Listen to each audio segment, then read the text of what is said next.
Luigi, Mario.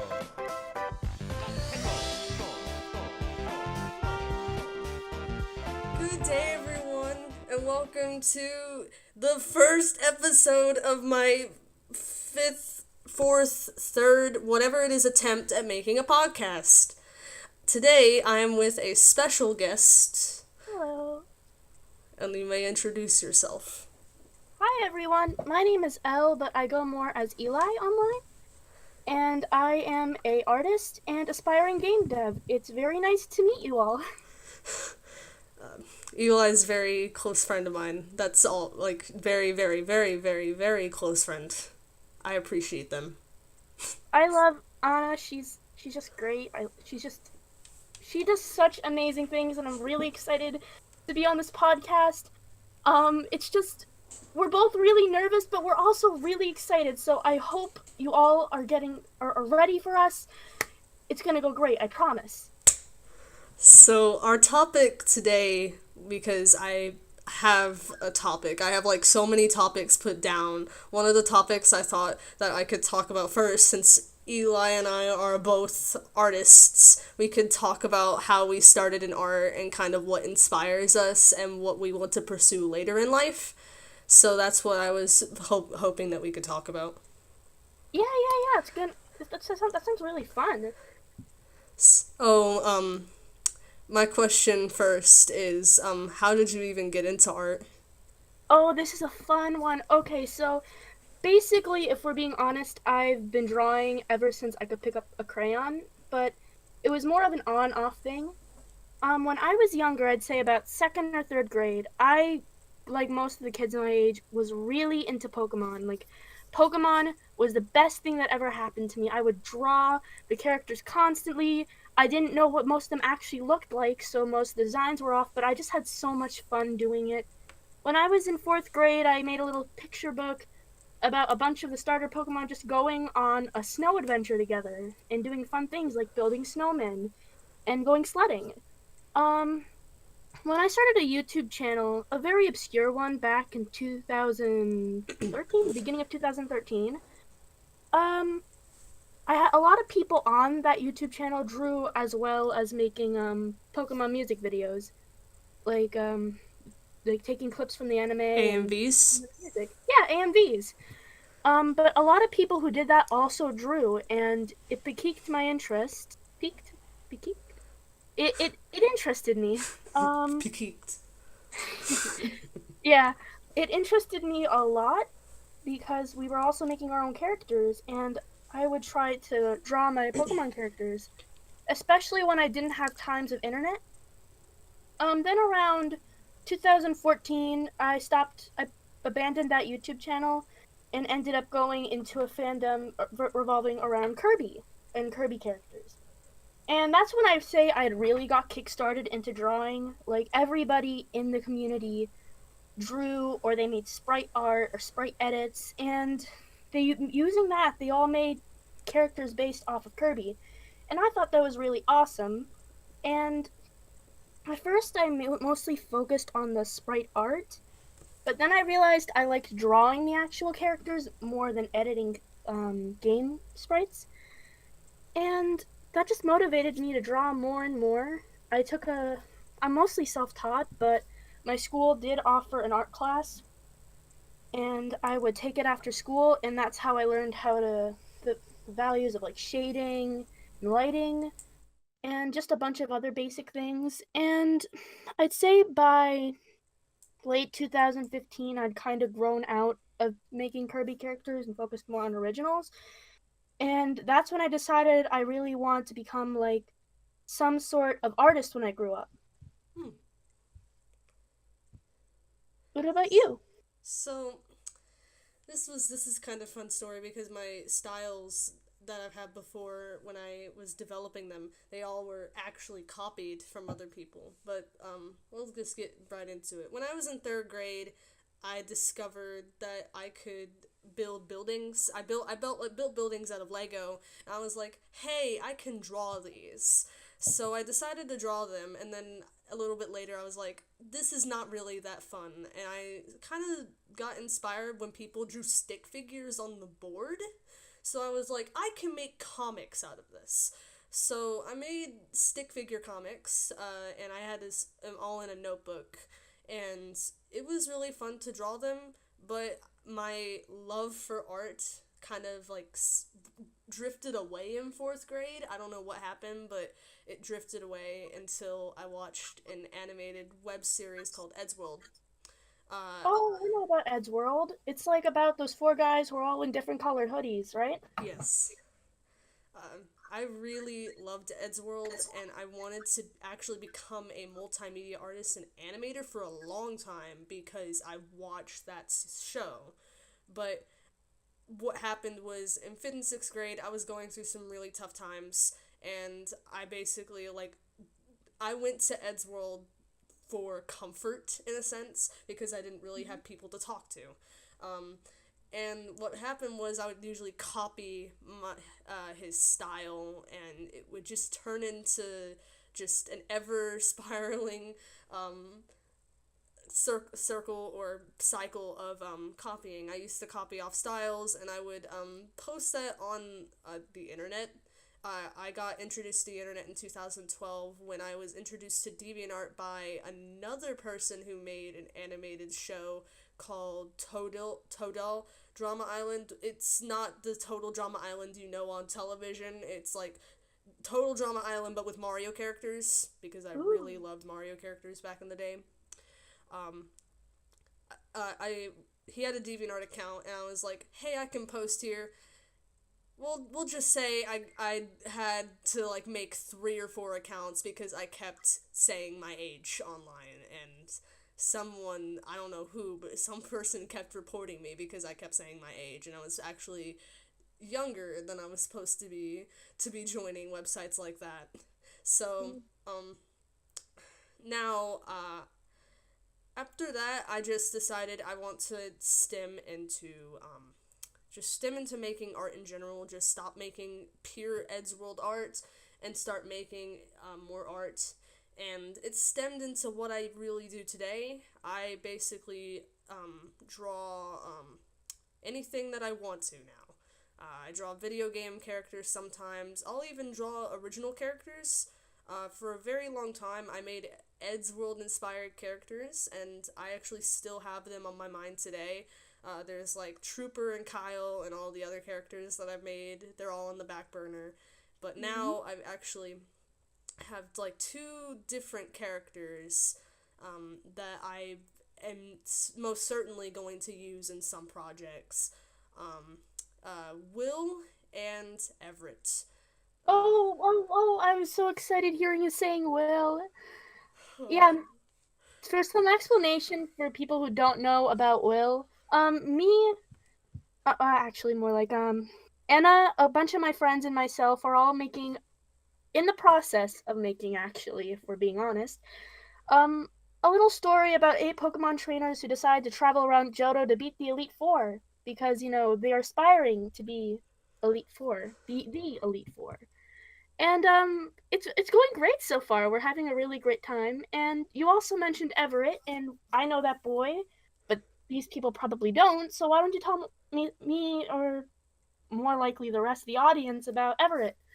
Everett is a character that I developed because I wanted to make a animated short about character development, which is not happening now, but I had that dream to make it, and I made 2 different characters for it, Everett and Autumn. They were going to have a very good childhood friendship, and then in middle school they were going to drift apart, and then starting in high school they get back together as friends, and then later on get together, and actually there were like going to be hints of them actually alluding to them getting married, but it was a very sweet thing, but I lost interest very quickly because I didn't know how I was going to continue it. I wrote like a script of about 3 pages, and I was like, this is not fun. I don't think I should be doing this. So I have abandoned the script, but I still have Everett and Autumn just sitting there, and I have no plans for them right now, but I may have plans for them in the future. Everett's got this really nice thing of facial hair, by the way, because he was blessed with puberty. But his friend Toby, on the other hand, that is a character that I have. He just is never used. Was not blessed with puberty, and that's how the story goes. I don't have any other parts of that story because it was a story that was once going to happen, but now is not really going to happen. But that's actually fine. Sometimes you just gotta have your characters. You don't need to have a story for every character, and you don't always need to tell them. Sometimes you can just have them for yourself. Although it's always very fun telling people about characters, you know? Yes, I love talking to people about characters. It's really really is fun. I like whenever had Kyle and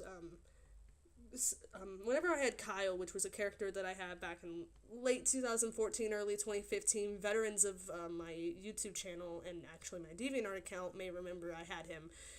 There was like a whole story spread around him and two other characters that my friends owned at the time, and we don't have that anymore, but we had that, and it was really really fun. And as we were saying about the Pokemon trainer story, that's really fun to make too. I haven't had this fun making characters since making Kyle and the other characters that I made back in 2014.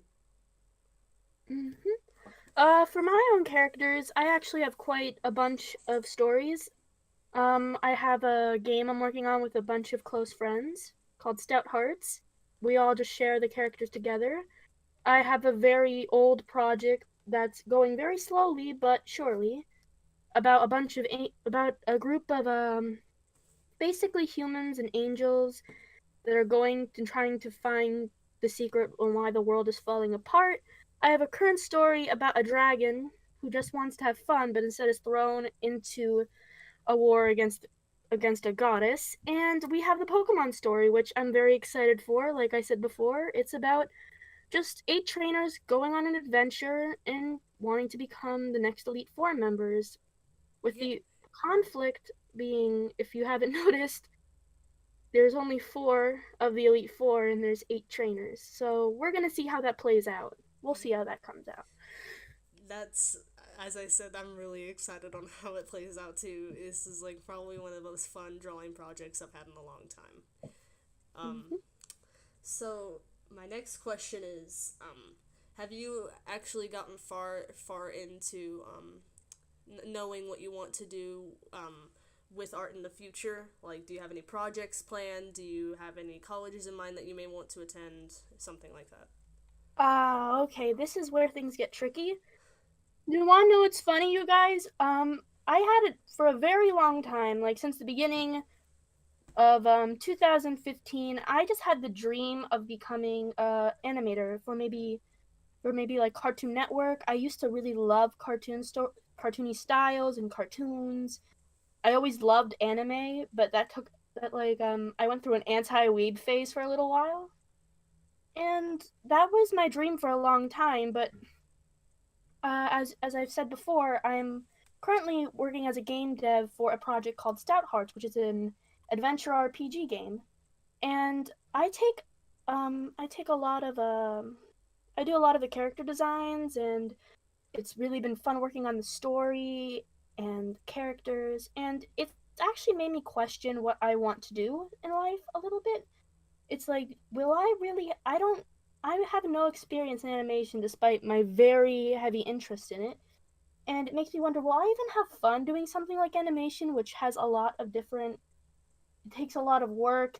It's very, very time consuming because of the sheer amount of drawings you have to put out. But my dream job overall would definitely have something that involves one, a story, and two characters, and three, art, of course. So I'm just gonna if I and game dev wise, I am not 100% sure about most of the colleges involving around it, but animation wise, I've heard of a lot of good schools. For a very long time, the School of Visual Arts was like my dream school. Um, they've had a lot of amazing people come out of that school. I live in New Jersey, so it's about 40 minutes to an hour away from my house, meaning if I were ever to attend there, I could probably just go there I could stay at home and be able to, just maybe drive there or take the train, just get there and won't have to live in a dorm. But I've also heard very good things about a lot of different things. Like I've heard about Cal Arts. That's like the big one. That's like the big one in Oh, I know California. Cal Arts. I You know. know, like everyone talks about the animators that's come out from there. How many of them have already landed jobs. If you You don't know. mind, I want to mention something about Cal Arts real quick. Oh I yeah, have sure. I watch another animated show called Inanimate Insanity, and the creator, Adam Katz, actually attends USC, the College for Arts, and I think that's what it's supposed to be, Cal Arts, that he attends. He is currently striving to get a animation degree, or a digital animation degree, and he's a junior right now, and he's going to graduate next year, and I'm very excited for him because he made like a show, not a show, but he made like an animation for a project that he had to do for one of his classes, and it turned out to be one of the most phenomenal pieces that I think he's ever made. They like the people who go to that college, I think that they succeed in a lot of things. So I can agree with you there when it comes to that. Yeah, the thing about art colleges in general, though, are their tendencies to be very expensive. Hmm.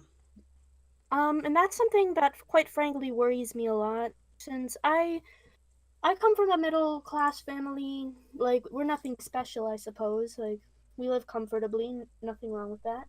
It's just that since I do have a sibling, and my family's just normal family, your average family.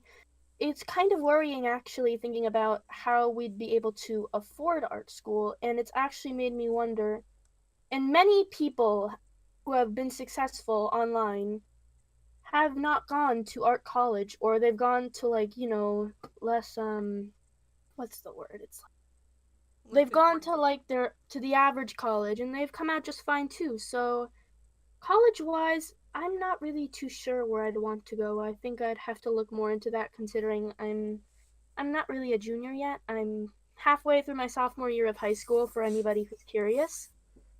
Uh, so it's something I've kind of kept at the back of my mind, but I will start looking into it more soon as my junior year comes up. So that's what I have to say about possible jobs in the future and any sort of college that I may or may not go to.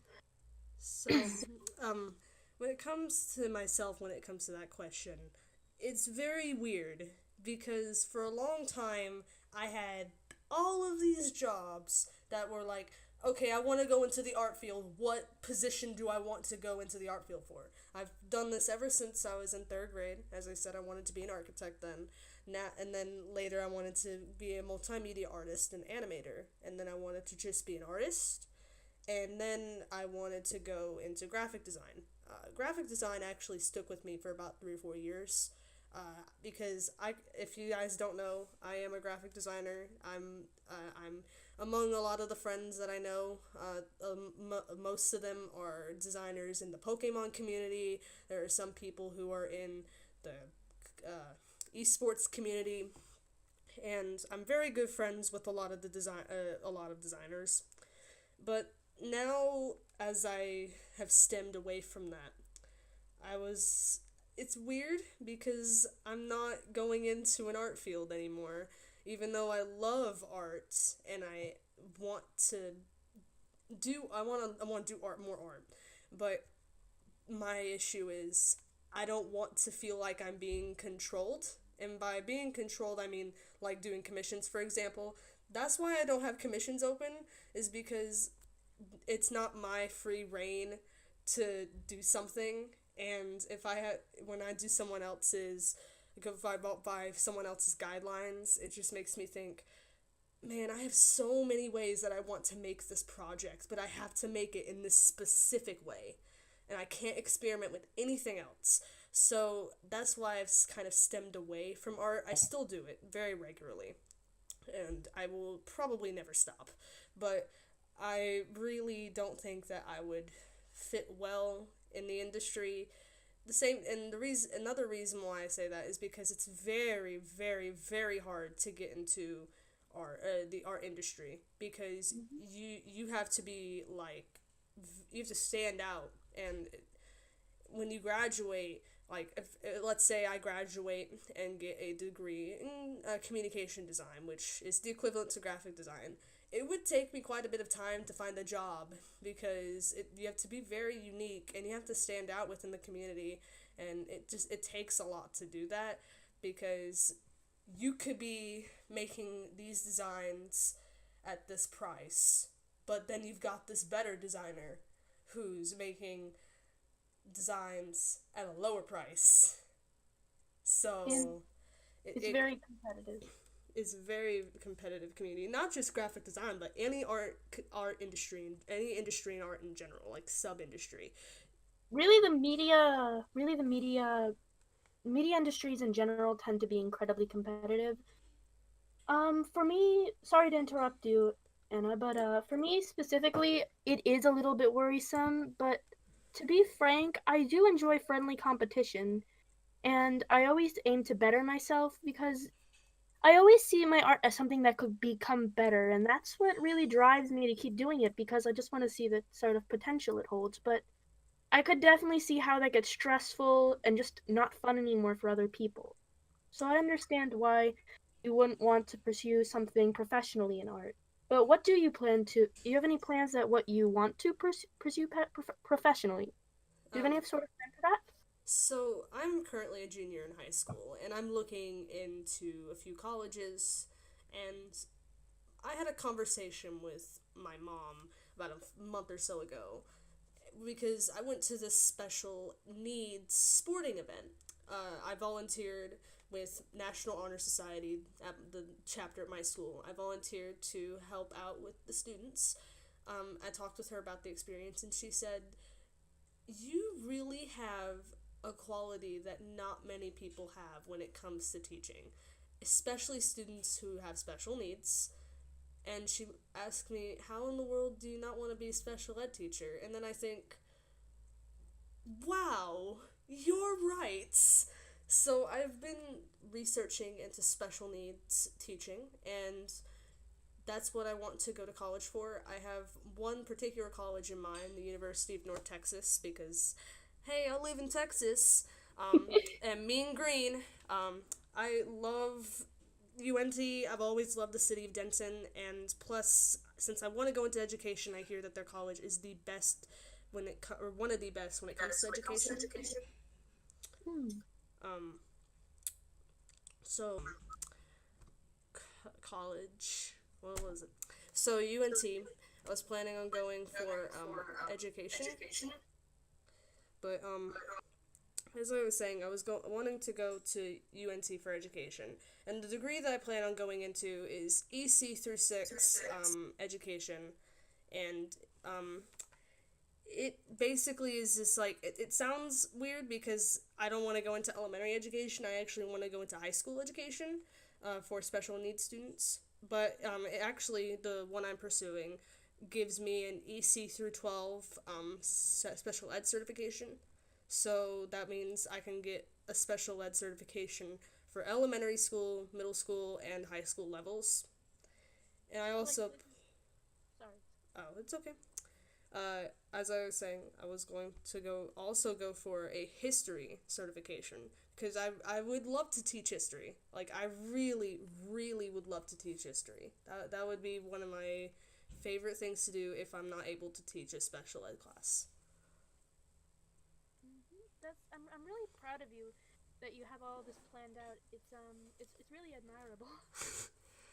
Just, I always like to plan ahead, but sometimes that figures to be kind of bad, because if you plan ahead, you don't know what's going to happen. You don't know how it's probably going to be affected, because your plans could definitely be put into shambles and you have to do something else.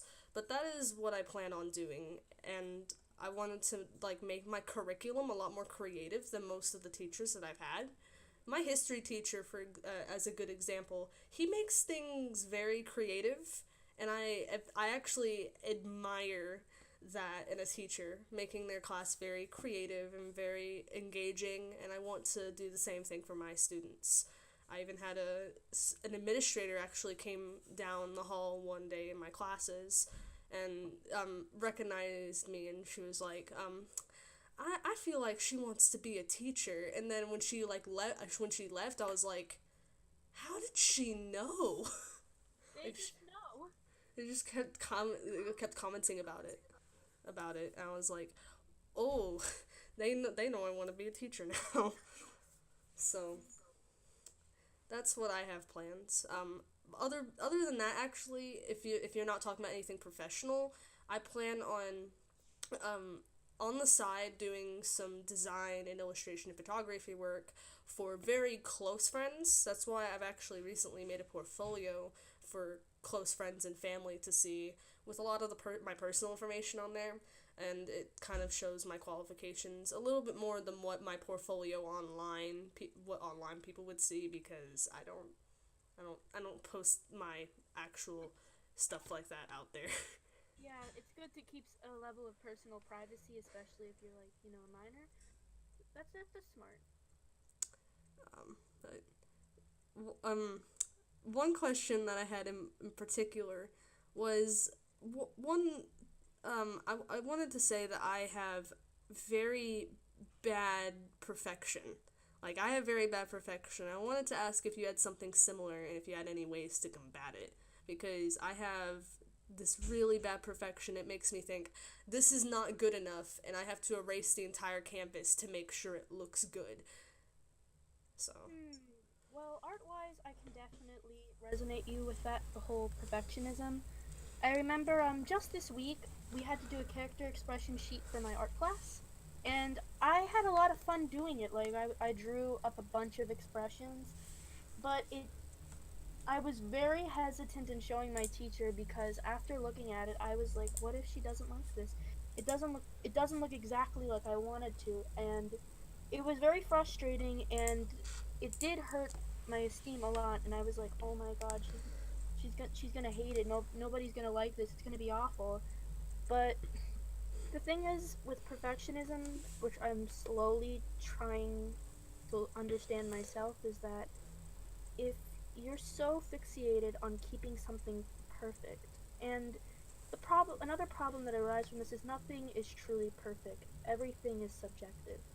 If you try keeping something perfect and you're so focused on looking for that perfect, it actually hinders your progress if you're not showing anyone it and you're constantly beating yourself up.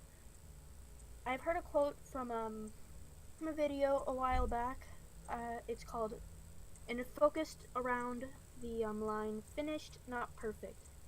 It doesn't have to be perfect if it's finished. People prefer finished, consistent work over perfect, erratic work, is what I'm slowly learning.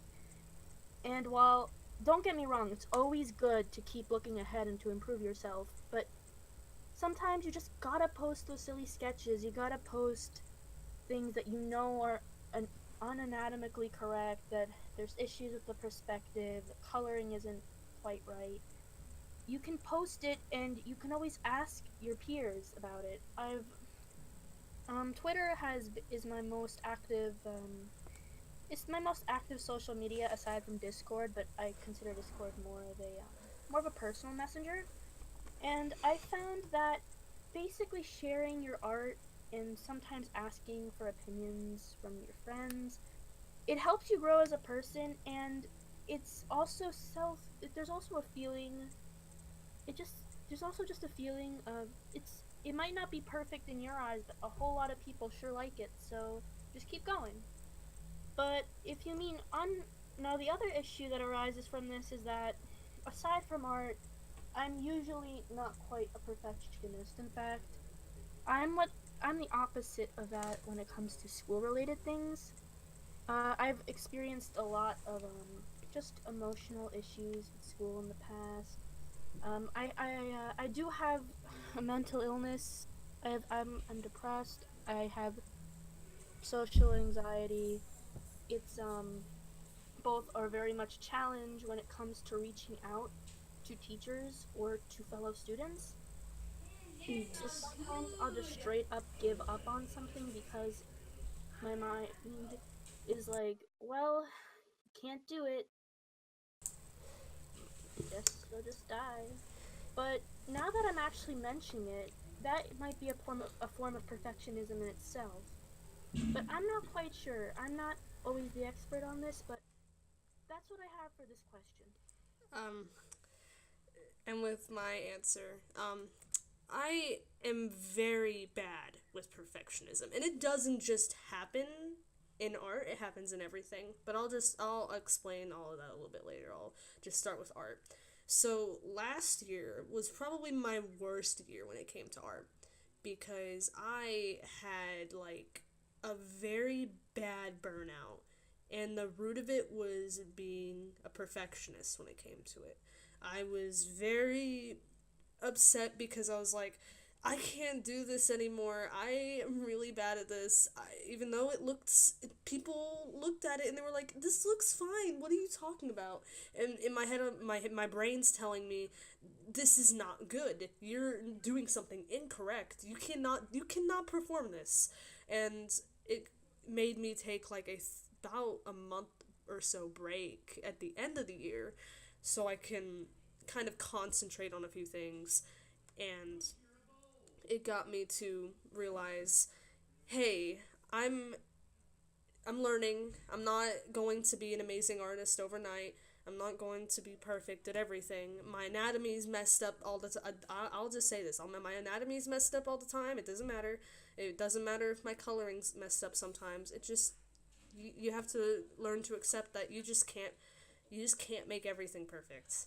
And this goes very well with schoolwork too.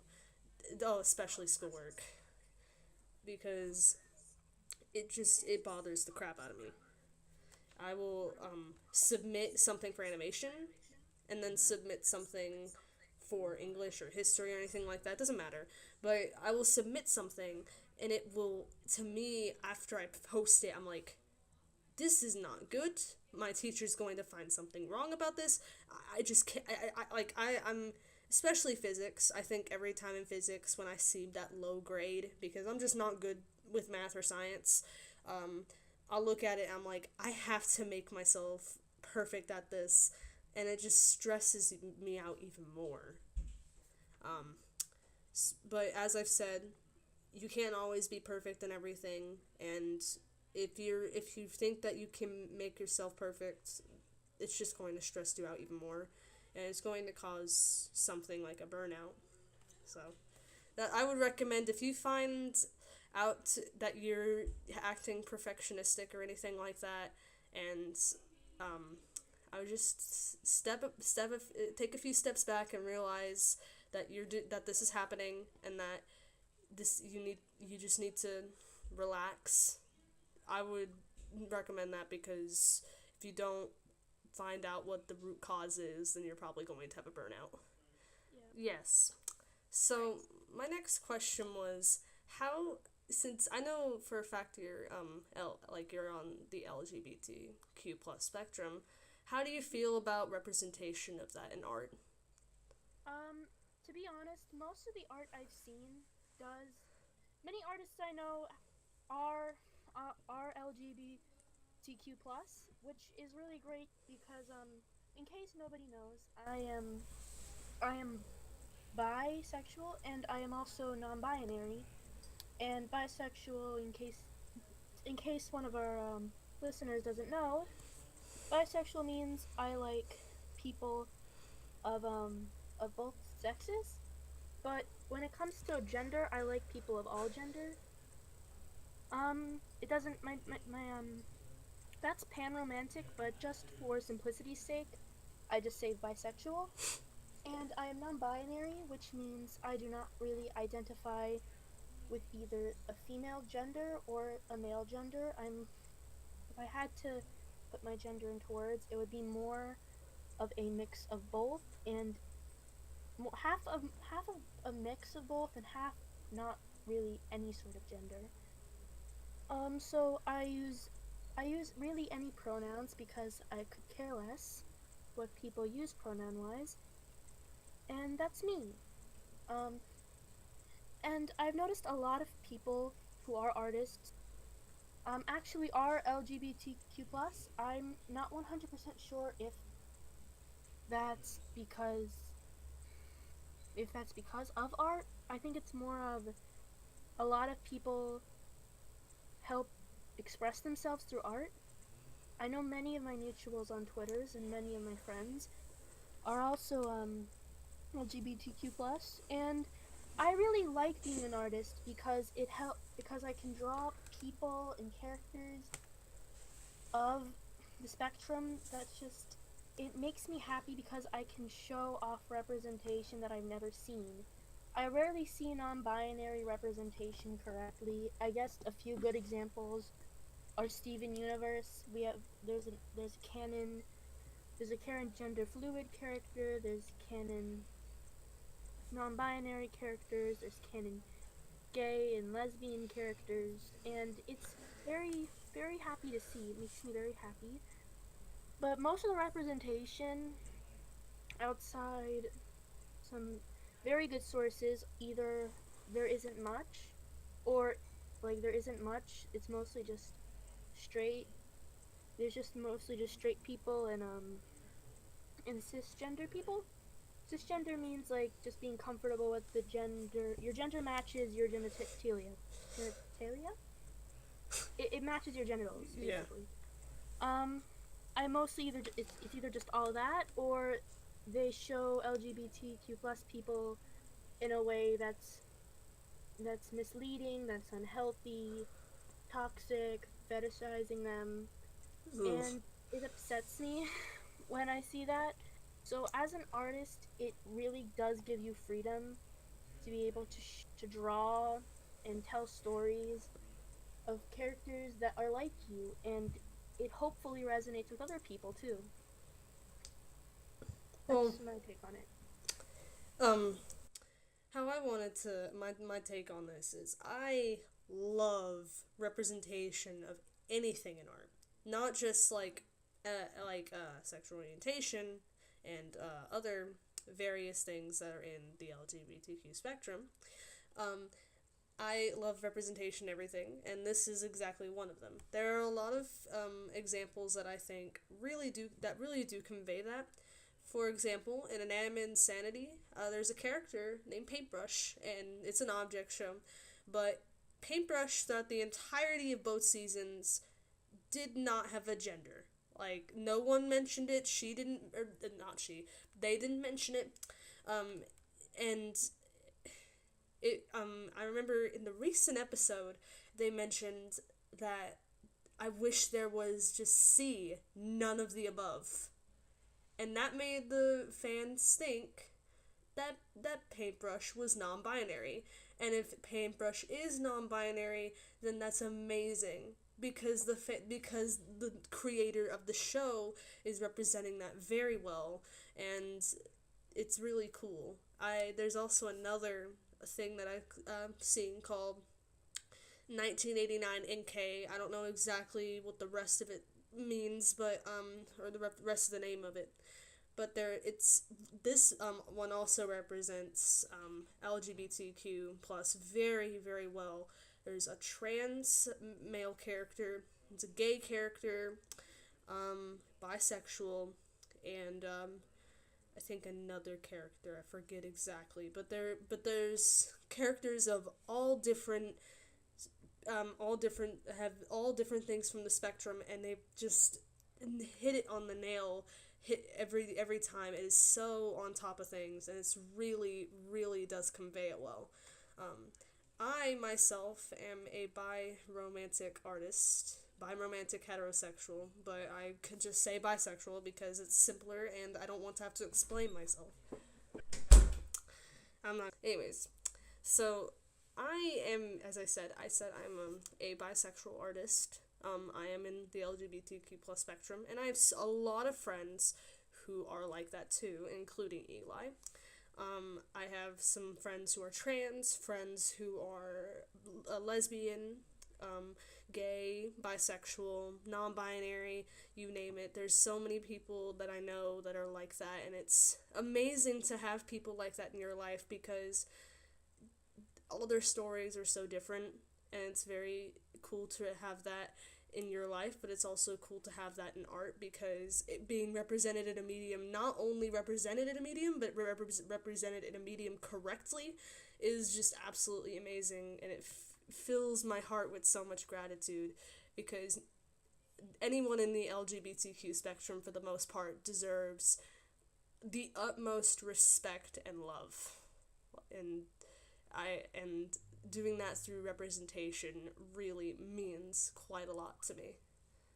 I just want to cut in here and say if any of our any of our listeners here, if you are part of the LGBTQ plus, or maybe you're just questioning, and you know and you think, or if the people around you don't accept you, I just want to say you are loved, you are valid. I wish nothing but the best for you, and everything will turn out okay in the end. All right? I just And want to throw that out.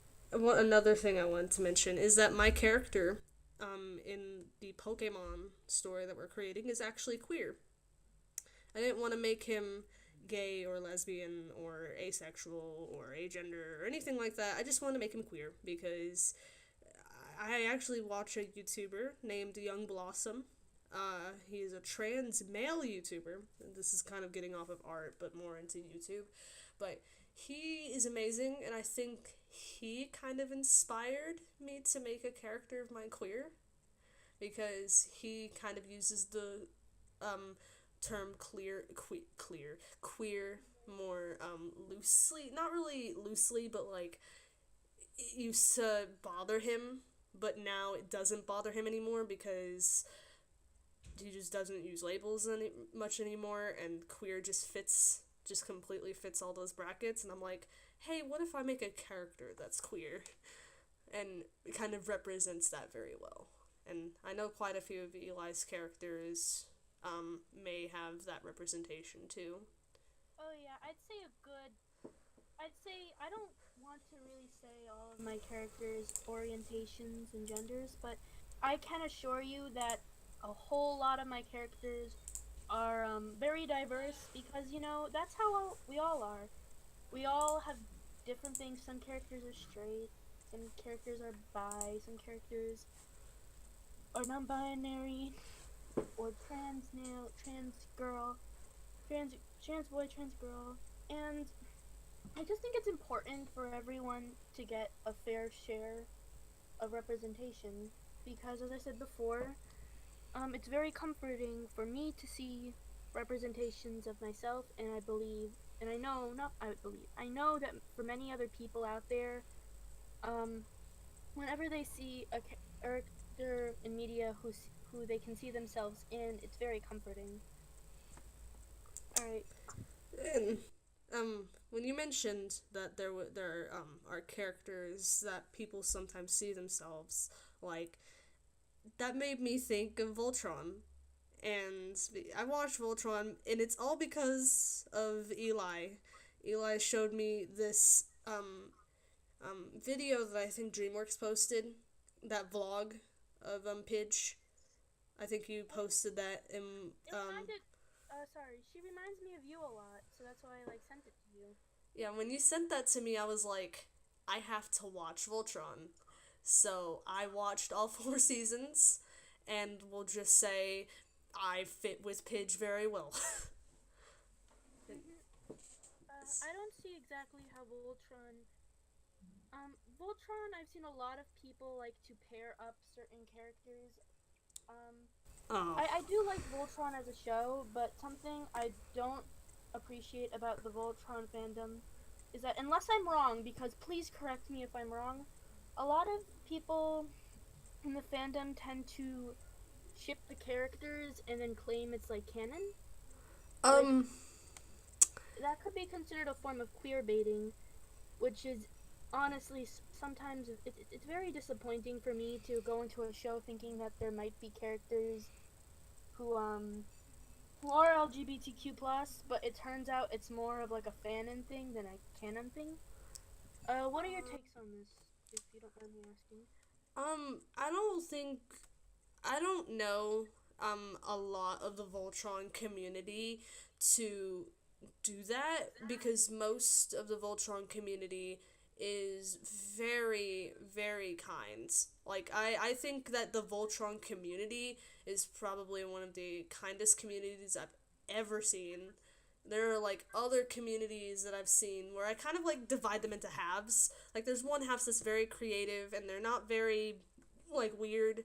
And then there's the other side that's just like, oh, we're weird, we're gonna ship characters like this, da da da da da. Kind of like how you described it. But I don't think Voltron's really like that. There are some problems that I have with the show, like when people ship Pidge with anyone except Lance or Hunk. Lance and Hunk I kind of understand, but don't do the other characters, please. But I can kind of see what you mean. I haven't seen other shows that have done that before. But that does get kind of disappointing because you expect this to be canon, but it's not. It's a form of fanon, like plants, for example. Except that could actually be canon in season 5. We don't know.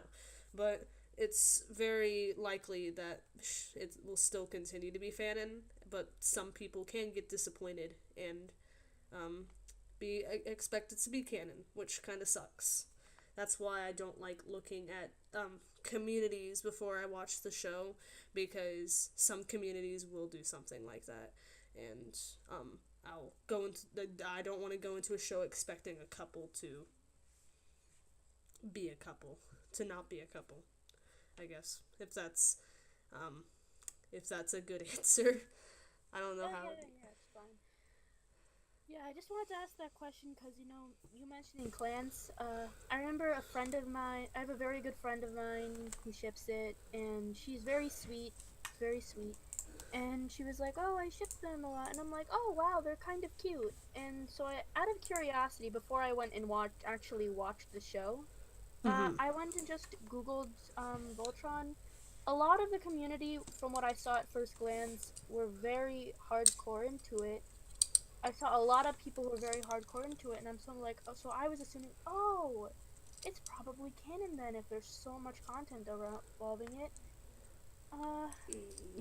To be fair, I just simply have not had much time to sit down and watch things, so I've only watched up to season 2 of Voltron, but, I feel like this type of overhype can definitely be dangerous if things go too far.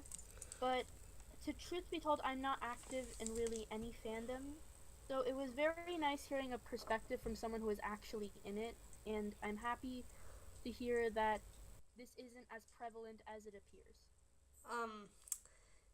When you mentioned clans, I was kind of confused because I don't ship clans. I was saying plants, which is Pidge and Lance. I don't ship neither Keith or Lance. Clans, I think, is actually the most overhyped ship, and to me, I just don't think it will happen. But I think we're getting kind of off topic when it comes to. Oh yeah, we do. But sometimes it's all right to do that. This is a fun thing. But you're right. We should try to focus more on the topics at hand.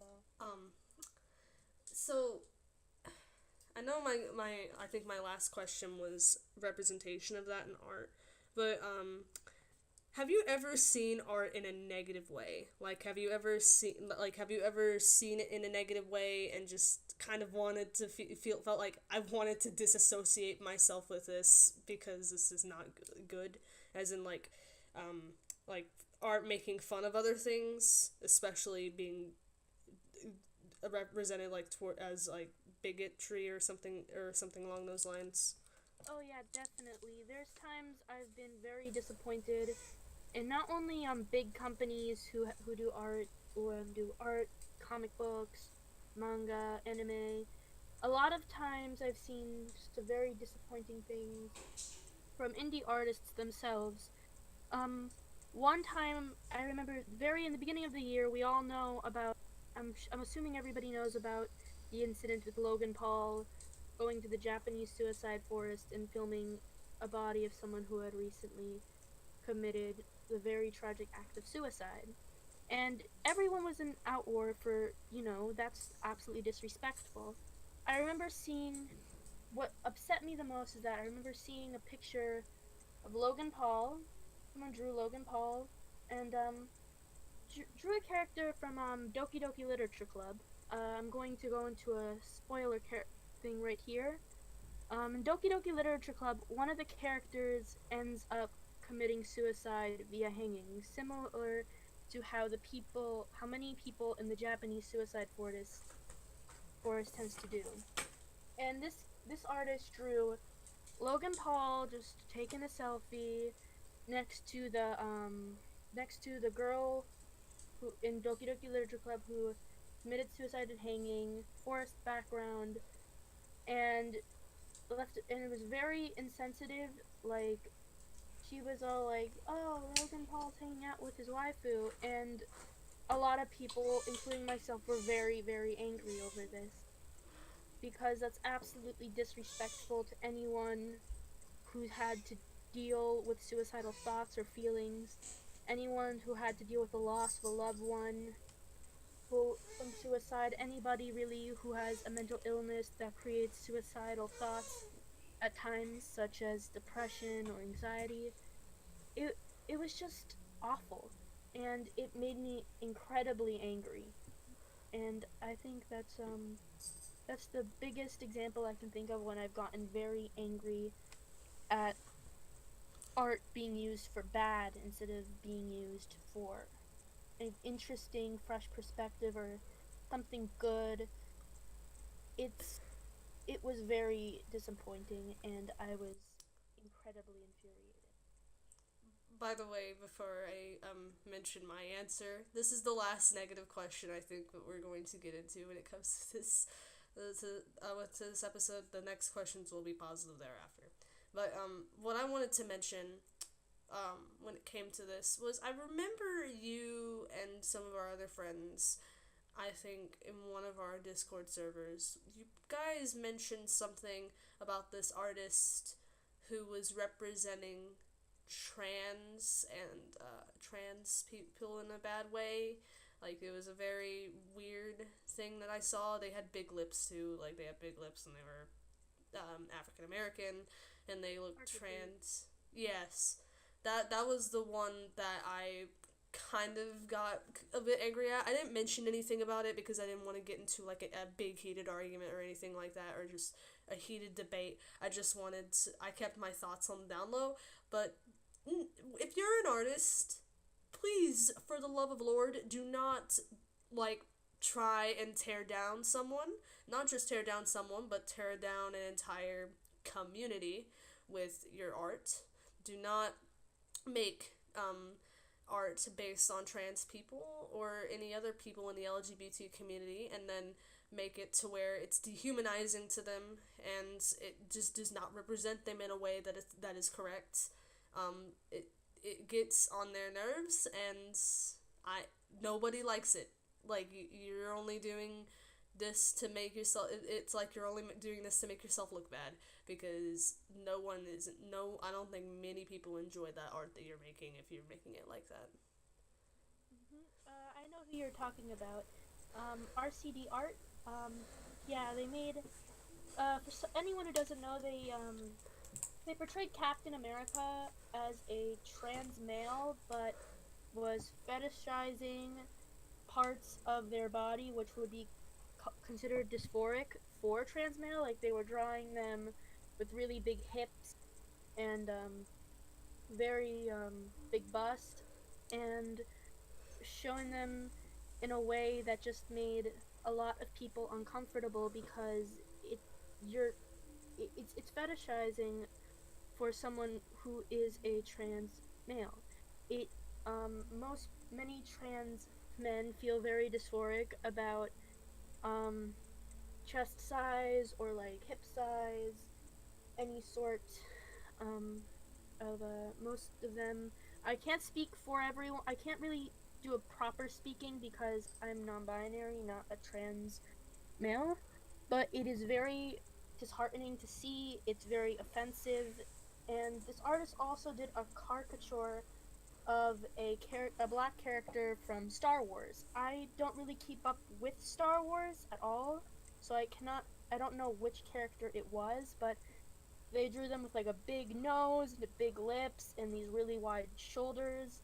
And they also drew people of Latinx origins, especially Latina females with like very hairy and looking angry, which are based off of negative stereotypes. And honestly, there's a difference between having a style that focuses on simple shapes and colors and lines and purposely drawing certain people of gender and of race a certain way that becomes dehumanizing. So, if you're an artist, please keep this in mind when you're drawing, because it creates a lot of negative emotions and backlash, and it just isn't right.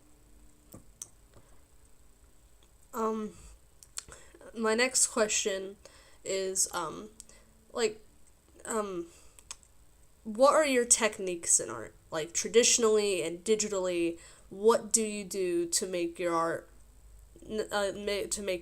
Like, are there any shortcuts that you have in mind? Do you have any coloring tips? Like, just anything along those lines. Oh, okay, this is going to be a fun question. Alright, for anybody who doesn't know, I do mostly digital art simply because I don't have a proper sort to show off my traditional art.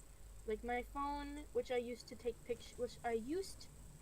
to take pictures, is currently broken, and I don't have a proper camera of any sorts. I don't have a proper scanner, so I can't really show my recent traditional art. But for traditional art, I love to tend using pencils. I like using ink, especially like chisel brushes.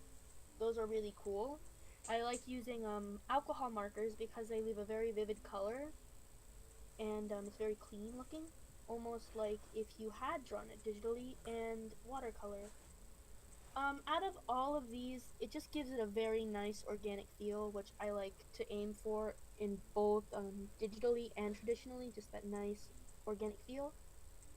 Um, it does take a lot. I would have to say, doing inking and painting and using markers, it does take a little bit longer to master than doing digital art, simply for the fact that one simply for the fact that it's just you don't have an undo button. You have to be very meticulous and careful when you're painting with watercolor. You have to put the right amount of water. You have to let it dry properly. You have to really think. Of course, I'm not saying digital art takes less, is like easier in any way, but I would say traditional art for me has been a little bit harder to master than digital art. Hold up, I'll be right back. I just got a hand. Yes, traditional art for me overall takes a bit more time and skill to work with than digital art, simply because it takes a bit longer for the materials to dry, and it also takes a bit of experience to figure out how the colors come out, or how it dries, how the colors come out, etc., etc. Now, just saying this, it's simply a medium. It's not Your drawing skills should probably not be that different between traditional and the digital mediums. Digital art wise, I really like going for a mix of just coloring wise, since the drawings themselves are pretty much the same. But digitally, I always like to a lot of times I used to scan my sketches into the art program and then clean them up a little bit, sketch digitally over it, and then I would work on the line work or setting down the colors if it was lineless.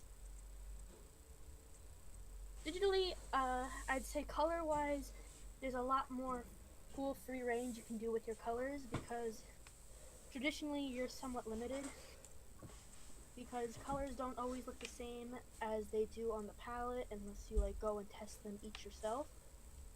Yes. And you can easily edit some things digitally that you can't traditionally. When I digitally, I usually like going for like a soft textured look to the shading, and kind of I also have the tendency to color the lines so that it blends in. It looks like it's been shaded. It adds the shading, and um, I still feel like a baby chick if we're being honest with digital art. I started doing it seriously about 5 years ago. I started off with MS Paint. Everyone um, has. Everyone has started out with MS Paint sometime in their life. Me. Started out with MS Paint and a mouse. Then I graduated a little bit to the DeviantArt app thing. I'm trying to Muro. remember. Yeah, DA Muro. I used that for a while along with Paint. Then I started using Paint Tool Sai, which is like a staple, I think, for many artists. I never used Photoshop simply because I couldn't afford it, and I just couldn't afford it. I ended up buying Clip Studio Paint about a year ago, and it's honestly a wonderful program, and I would recommend it to all. It has a slight learning curve, but its tools are fantastic. I think it's a great rival to Photoshop, with the only difference being that Photoshop has more resources to it than Clip Studio Paint. Yes. So I've been using Clip Studio Paint, and I enjoy it a lot. My work usually tends to have lines that are fairly consistent, but sometimes I will add some line consistency manually by going over a part to make it thicker. Yes. Like I said before, I like using textured shading, colors in the lines. Something that's a trick I only realized recently is that many art programs have the ability to flip a canvas, and if you flip your canvas, unless it's done in a very dynamic way, because there's always exceptions to the rules, of course. If you flip the canvas, then it kind of helps you show off your anatomical mistakes, and that's very useful. As even though I've been drawing humans for almost 3 years now, I still, yeah, 3 years I'd say. For almost 3 years now, I still struggle with anatomy. Art-wise in general, this is advice I need to listen to myself. I've just not had much time to do it.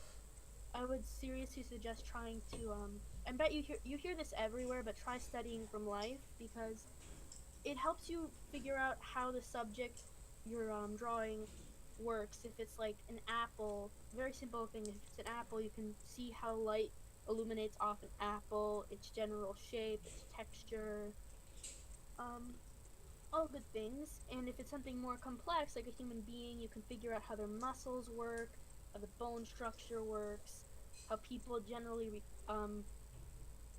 interact with each other, facial expressions, the way things like clothing and hair work too. It's very important to study from life, and I've been trying to do it more often. Usually, I would even suggest you don't need to even put that much effort into it. Sometimes studies don't always have to be like 2 hours long and super charcoal, I think, because sometimes you just don't have the time for that, and you don't have the subject for that. So what I like to do is that a lot of times when I'm at school, sometimes if I'm in a free period class or so, like if nothing much is going on in the class, I'll take out my sketchbook and do really quick doodles of the people in front of me. The sometimes just little objects scattered around the room. Sometimes I'll draw the teacher. I have a couple sketches of my driver's ed teacher simply because we actually finished driver's ed and we're currently waiting for our gym to be built, so driver's ed right now is a free period.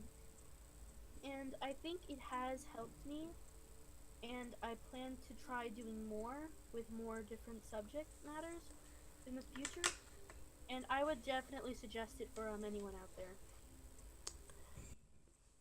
So, when it comes to my techniques, I generally did not have a technique growing up. I just went with it and started drawing without doing any preparation. Just took my pencil and eraser and drew. So, and imagine like the pencils that you would use in school, like the wooden pencils and the pink erasers. That's what I would use for pretty much the majority of my life when it came to traditional art. Now I have a few things to recommend.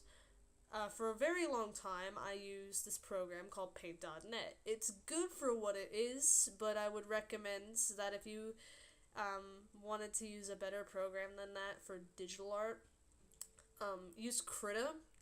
Krita is a very, very good art program. I recently got introduced to it by Draw with Jazza. He made like a whole video about free programs or cheap programs, basically. Cheap or free programs, and he reviewed every single one of them with 5 different categories and gave them ratings based on the category, how they fulfilled the categories. And Krita was the best program on that list. So if you have that's like a free program, and it is very resourceful. But if you don't need anything free and you can actually buy something, Photoshop and Adobe Creative Suite is something I completely recommend. If you, fun fact, if you are in school and you have a school email address, you can sign up to get a school discount from Adobe, and have basically all or most of the Adobe Creative Suite programs for the price of one individually. I didn't actually know about that. That's actually pretty great. I'm also gonna add this real quick. I think the only problem that comes with Krita is that some people, it's a very it's not a light program at all. I have a relatively weak laptop compared to most of my friends. It doesn't run very smooth on mine, and I know with some people it just glitches out in general. But a very big pro I've seen with Krita is that you can get it for also a Mac in Linux computers. So if you have something other than a Windows computer and you've been wanting to try out art, I would agree with Anna here and go for Krita if you can. Creative Suite, as I said, you can get your school email, and if you have a school verified email, they will send you the downloads right away, and you can download Creative Suite and then download whichever apps that you need. Like I, for example, have Audition, which is for audio editing, Illustrator, which is generally used for vector art, InDesign, which is for print design, Photoshop for drawing and illustration, and Premiere for video editing. For digital art, something that I can also recommend is for Photoshop, if you have that, find brushes. You can find brushes online. DeviantArt, for example, has a pretty good amount of brushes, or you can use the preset brushes, or you can make your own brushes in Photoshop.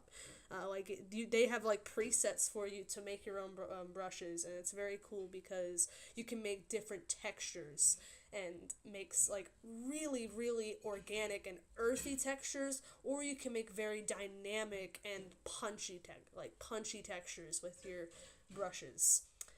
Coloring wise, in Photoshop, if you do use Photoshop, or any program for that matter, don't use the the paint bucket tool. The reason I mention that is because most programs, when you use the paint bucket tool, it leaves this white line in between your line work and your color, and it looks kind of off. Like it looks very off-putting and not very clean. So what I was going to recommend is this may take longer, but use the paintbrush. It looks more clean if you use the paintbrush, and you can go out of lines and then just erase it, because it's on a different layer. It's not going to show the color outside of the line on another layer if you just use another layer. Traditional wise, for a very long time, all I used was a regular wooden pencil and eraser, but just recently I've grown with my art supplies. Pencils wise, I'm now using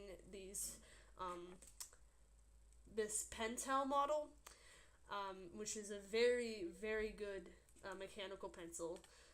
Except if you are like me and you press too hard on the mechanical pencil and you break your mechanical pencil very regularly because you press down too hard, all I can say is just practice and make sure you just don't press too hard. Eraser wise. Sorry, I just wanted to mention something about Pentel right here. For a while, I used a Pentel pocket brush, which was like it's like an inking brush with a flexible tip, and it was by far, if I had to say, one of the best inking tools I have ever used. It was very cheap, and they're affordable, and I would go for it. The only problem with them is that if you're using any sort of water-based coloring method, like watercolor, it bleeds out since the ink is water-based. But Pentel is really great with mechanical pencils and also inking, so if you, they're pretty affordable too, so if you're trying to find something to use, I would, traditionally wise, I would go for it. Next thing that I would recommend is for erasers, since there is an eraser on the Pentel mechanical pencil, but it does wear down very easily, so something I recommend is to get the Staedtler Mars plastic white erasers. Very good erasers. They erase my things very well when it comes to line art. If I make a mistake or anything like that, it really does its job. Color pencil wise, most of what I use is color pencils. I don't think I've ever really experimented with paints. I really need to get on that. Experimenting with paints or anything like that, but I've experienced a lot with color pencils.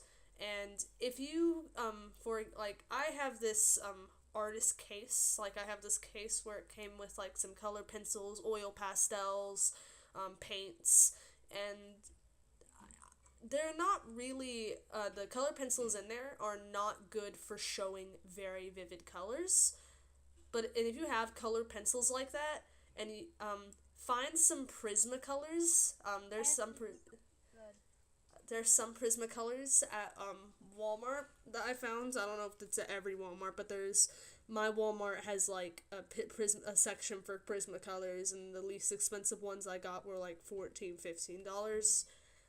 If you can get one of those, and then you have those really bad color pencils, use the bad color pencils as your base, and then above use a layer of Prismacolors and alter it as you need. It's very good.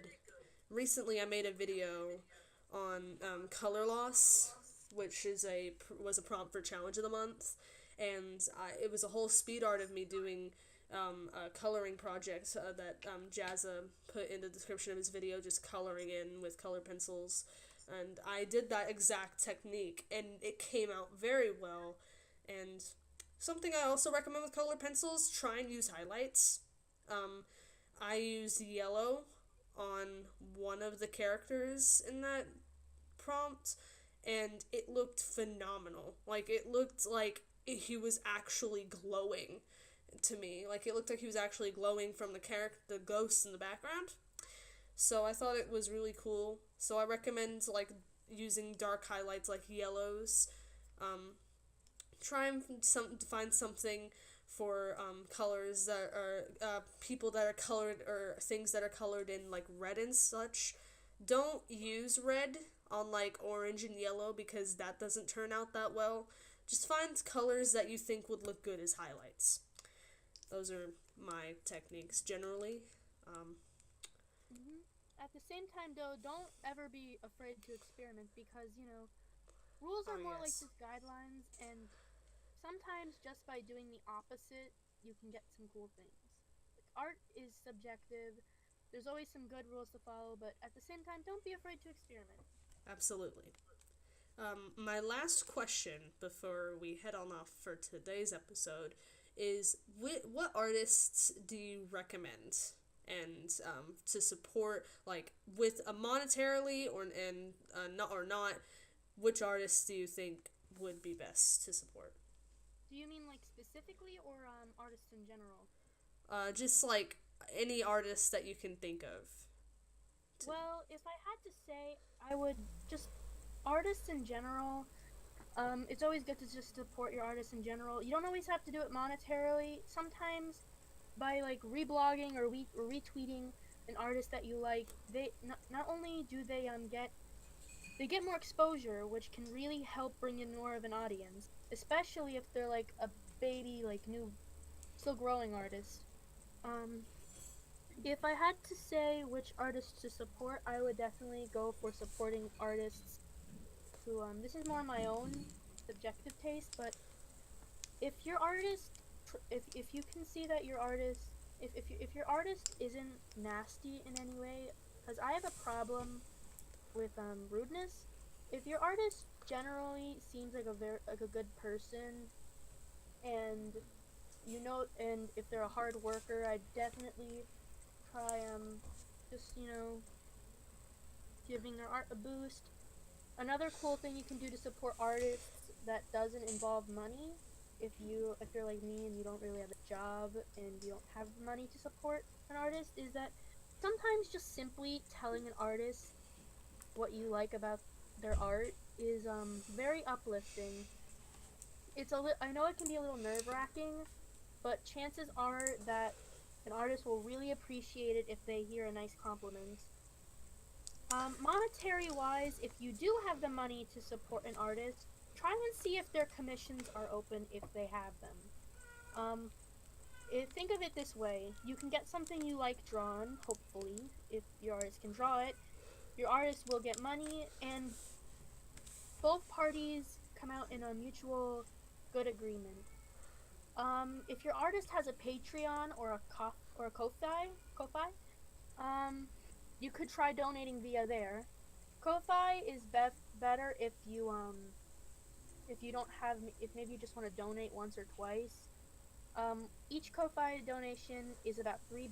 You can buy more than one donation in one go, and sometimes artists will hold like little sketch drawing commissions through there.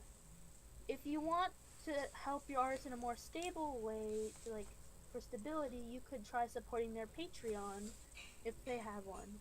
Patreon is a site basically where, depending either on per work or per month, you get charged amount of money, and artists often show work that isn't accessible publicly, such as like rough sketches, concept work, maybe work in progresses, and you basically get exclusive content for a certain fee per work or per month. And that's how those are just some ways you can support an artist. From my knowing, I think many artists I've noticed a lot of artists have been using Ko-Fi more than Patreon, simply because Patreon is a bit more of a long-term thing. You need to plan out a bit better. But Yes. those are just some methods I know of supporting the artists. I can completely agree with all of those. Just supporting artists in general really does help out a lot. Even if you don't have the money, just telling them that their art is good makes it much more worthwhile. Trust me, I've gotten a few compliments before on my art, and even though nothing came out of it, like no money came out of it or anything like that, it felt really good to get those compliments. So if you have the courage to do it, compliment your favorite artists, and not just favorite artists, but people in general when it comes to other mediums. Just complimenting them and telling them what can possibly be improved or what things that they should continue on really does help them out a lot. Constructive criticism is always worthwhile. However, one thing that I wanted to mention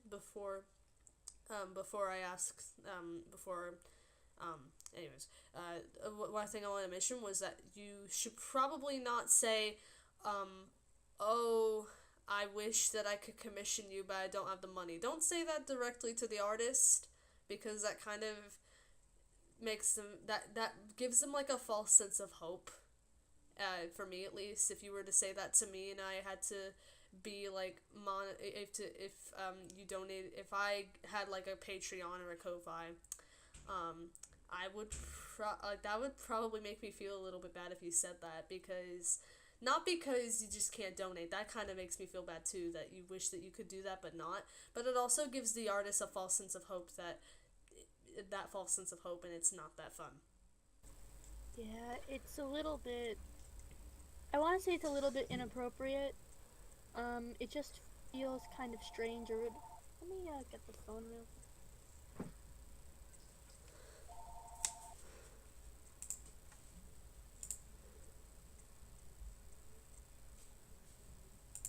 As I was saying, it feels as I was saying, it's kind of inappropriate. It can come off as rude sometimes, and like Anna said, it does give a false sense of hope, and it can just be disheartening at times. It feels guilt trippy a little bit too. Last thing, any specific artists that any of us should know about? I don't really know, to be honest. I don't really like, I always feel bad saying specific artists because it's just that there's a lot of great artists and I can't list all of them off the top of my head. But I would like to give a shout out to a lot of my very talented mutuals on Twitter. They're very cool, they're very great art, and I wish the best for all of them. And if you're an artist listening to this podcast, I wish the best for you too, and just keep going. So I don't really have anyone specific, but in general, just to all artists out there, I appreciate you, and I hope nothing but the best. And that will be the end of the first episode of Frickin Geeking. It was kind of a long one. Usually the episodes will only last like an hour. I don't even know how long it will take for me to cut down some of the parts that need to be cut. But it was really fun to do this, and it's really cool because this is like my 4th attempt at doing a podcast, and this is the first time I think it's ever been successful with at least one episode. I'm really excited to hear more of these. Like, for me, this was really fun to do because it's basically just me and a really good friend talking. But I'm also excited to hear who else you might have in future episodes. And so I want you to keep going too, and I love you. Thank you, and I love you too. So, that's it from us, and thank you for watching, and thank you for listening, and as I say in my hometown, yes, I'm gonna copy him, and yes, as I say in my hometown, don't forget to